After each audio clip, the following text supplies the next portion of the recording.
The linear perspective was first used in ancient Greece, but there were no records or explanations of how to use it. Centuries on, this perspective hasn't been used because people didn't know how to, and it is no surprise that this perspective was later rediscovered in Italy at the time of the Renaissance.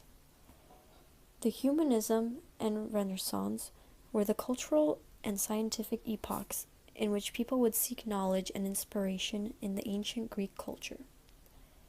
They were turning back to the ancient models. In the 15th century, in Florence, Filippo Brunelleschi rediscovered the linear perspective, and a few years later, the Alberti documented it in the book called On Painting. Florence was the cultural center of Italy at the time. Art was flourishing under the patronage of rich people. A lot of money was being invested in art and sciences, so artists had time to explore new techniques and dedicate themselves only to making art pieces. Before this movement, there were some other ways in making a kind of perspective on the painting, but none were precise as this one. The linear perspective is innovative because its usage of strict mathematical rules to determine the size of the objects in the distance, making an illusion of depth within a painting. This perspective also enabled more realistic detail of movement for the bodies on the painting and created a new relationship between the viewer and the painting. There are three basic elements of the linear perspective: vanishing point, horizontal lines, and orthogonal lines. The horizontal line was used as a center of a painting to help in making of a deeper perspective, but also to emphasize what is most important on the image, event, or a person. All other lines would lead to the one vanishing point in the center. Using our picture of the street, the hoods of the cars serve as the best example of horizontal lines.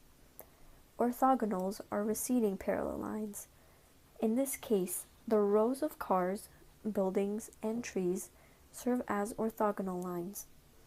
Using the example of the bridge and building collaboration picture, the vanishing point is created by the ending of the bridge and the visible end of the series of buildings vanishing in the distance with the side of the bridge.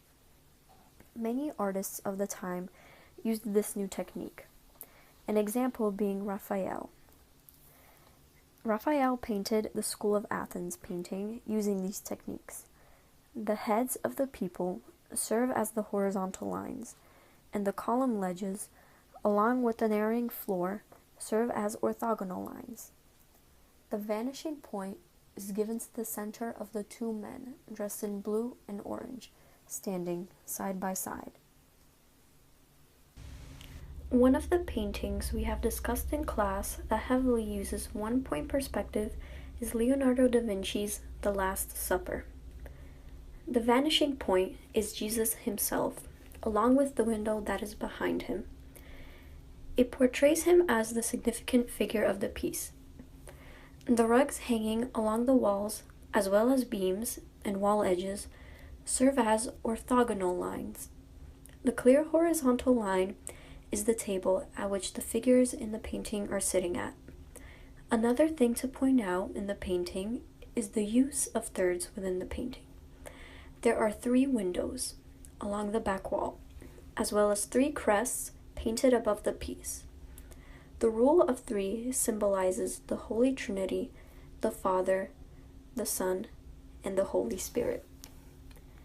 In conclusion, one-point perspective has been around for many centuries, and it continues to serve as the foundation of architecture, development of cities, and art.